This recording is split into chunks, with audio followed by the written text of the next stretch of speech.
What's going on, y'all? Like, comment, subscribe if you haven't done so already. If you'd like to donate to the channel, the cash app's at the top right corner of the video. But let's get into it, man, because we got to talk about how Cenat had dissed Drake in Mafiathon 3. Now, it's in this segment where Cenat had decided to drop a couple bars. Apparently, he rapped on 3 different beats. And in one of these verses or one of these lyrics in this freestyle that he did, he ends up name-calling Drake or name-calling his time in Degrassi. So we're going to react to that right now. I said, hey, see, don't forget the 3. You fuck with me, what? You gon' see. Damn. I get that shit, got you singing like it's Glee. Damn. Put that boy in a wheelchair, how he doing the grass seat. Like, I'm yeah, no, I see it. It's not the best freestyle, but definitely had time to construct some bars, to throw a diss track, to throw a diss at Drake himself. So it looks like Cenat is still upset about that. If you could recall the time where Drake had posted a picture of Cenat's hairline, which is crazy coming from Drake when he's already been exposed for wearing a fake lace front, man lace front, whatever you want to call it. So the fact that he's talking about another man's hair is crazy. Cenat is just trying to talk his shit. You know, Drake was just talking smack about him on Instagram, which Drake has been doing constantly. That's how he responded to Memphis Bleak recently. That's how he's responded to Rob Markman. That's how he's responded to Joe Budden. Every time that he wants to respond, he just gets on Instagram. So for a rapper to get on Instagram instead of getting in the booth is crazy. The streamer got you beat at this point because you got the streamer in the booth dissing you before you could even diss anybody else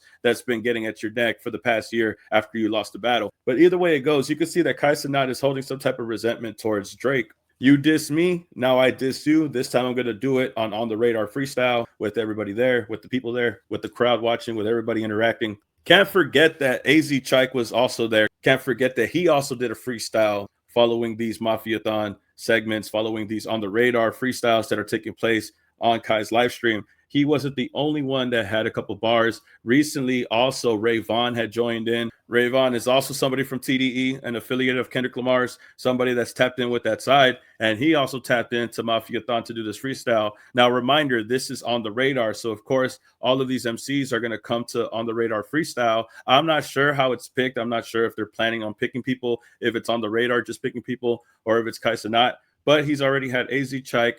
Rayvon's already been on the radar more than once at this point, and also making an entry to Mafiathon with Cenat. That's a big W. So big shout outs to Rayvon for doing that. Now, I wanted to talk about this one as well, because this is something to point out also. Chris Patrick is an MC that you see rapping now. This is somebody also that Cenat had on stream. Now, I'm not sure if he has any affiliation with TDE. I don't think so. However, he does rap to Man at the Garden. And I think Man at the Garden is a very unique beat. It is very hard to catch people's attention with Man at the Garden. It's very subtle. The lyrics have to do all the heavy work when it comes to a song like that, when it comes to a beat like that. But Chris Patrick does very impressive with Man at the Garden. And Cenat had to tell the people, this is my favorite freestyle so far from everybody that's rapped, from everybody that he's heard and that he's had on. And to be honest, I kind of see why, because Chris Patrick does this beat justice. Just to give you an example or a quick listen to what he says, very impressive. 2 years ago, was broke sleeping on couches, trying to sell off all my outfits to make money just to make a month of rent. Gaggy worth the time I gave somebody just to realize you can't force a circle peg inside a square when shit get tense.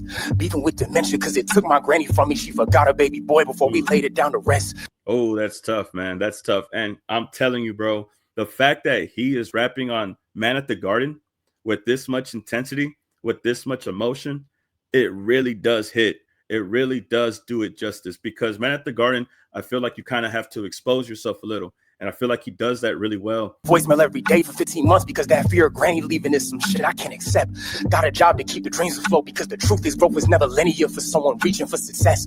Body breaking hobbies time I sleep because my anxiety too deep. I need a win before I leak out from stress. Ooh, man. So you could see, you could feel the emotion. You could feel the realness, having to work to support your dream.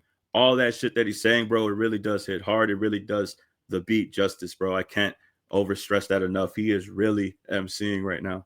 I spoke to God and asked him, why me? His response is hold it down, just trust the process and continue with your reps. Some days I want to quit, but me not quitting is the reason why a Jersey nigga gets to show the world why he a threat. Swear to God, this shit feels so surreal. Used to watch those streams when streams of income couldn't hold the bills. Back when protein powder mixed with water was my only meal. Back when labels used to call it sin, never closed the deal. Back against the wall, I gave my... Back when protein powder and water was my only meal. Man, he is cooking, bro.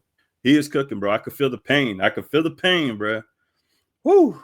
Yeah, but as you can see, Kai Cenat dissing Drake. He has AZ Chike on there. He has Rayvon on there. We have him saying that one of the best freestyles, one of the better freestyles that he prefers or likes that has been coming out on his stream is Chris Patrick rapping on a Kendrick Lamar beat. But remember how Drake was dissing Kai Cenat. I feel like this is why Kai decided to jump in the booth and say the bars that he did. But really, it's only because of Drake. Drake starting it, Drake doing things to Kai Cenat, trying to disrespect him, and all of this stuff because of how Kai Cenat had got at him in Iceman episode 3. Can't forget that Kai Cenat had said that that episode was trash. He didn't like it. He couldn't lie. He couldn't fake it. That's what he was saying. So I think that Kai Cenat and Drake aren't seeing eye to eye. I already had made a video talking about how they could have had their own downfall. If you want to check that out, it'll be at the end of this clip.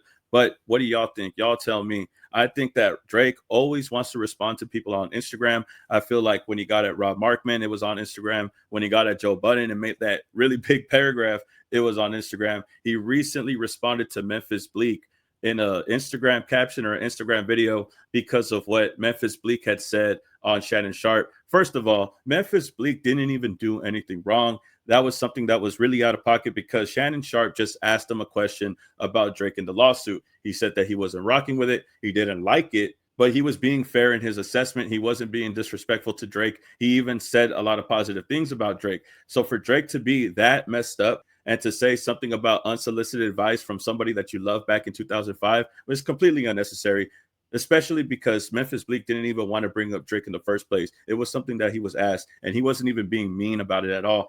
I think he was just being fair. But again, every time that Drake gets petty, he posts people on Instagram like he did Kai Cenat. And now Kai Cenat is having AZ Chike, Rayvon, and now he's throwing shots himself. One of his favorite freestyles is a guy that's rapping on Man at the Garden, which is a Kendrick Lamar beat. I don't know. Y'all tell me. It's just interesting to see all this play out, you know. In a recent video, I had talked about how Drake relies on the media, relies on the young age media, but I don't think that the young age media wants him. I don't think that the people that are controlling the narrative now and that could sway the public opinion about you, an example, Kai Cenat, I don't think that they rock with Drake as much as he would want them to. Drake has a lot of transactional relationships. A lot of relationships that he has aren't genuine. And it's obvious to see that his relationship with Kai Cenat was never genuine in the first place. And this is why Kai Cenat takes the shots that he does on his live stream. I think that's why he's doing it. And I think the fallout is happening right in front of us. But y'all tell me how you feel about this and get back to me, man. Y'all give it up for everybody that you see on the screen. Clap it up for them. Big shout outs to everybody. Make sure y'all show love to the links at the description, y'all. I appreciate everybody that's tapped in. Like, comment, subscribe, and I'll see you on the next video, man. Peace. Keep it a legend.